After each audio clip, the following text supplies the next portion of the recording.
Paano kung si Sasuke ay hindi lang isang shinobi, kundi may dugong Saiyan din? If you like Sasuke Super Saiyan Blue, please comment.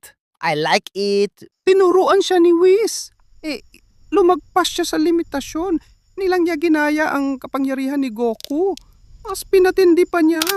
Kung gusto mo pa ng mga ganitong malupit na fusion at transformations, huwag kalimutang mag-like at mag-subscribe. Ito ang lakas ng ating series. Naglingling ang kanyang buhok ng asul, subumaabog ang enerhiya sa katawan. Nagsanib ang Rinnegan at sayang aura. Harapit tong balance. Mas mabilis pa sa teleportation.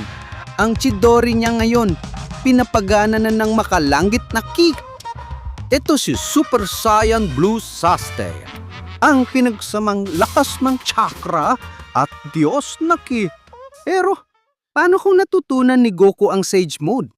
Abangan ang susunod na transformation.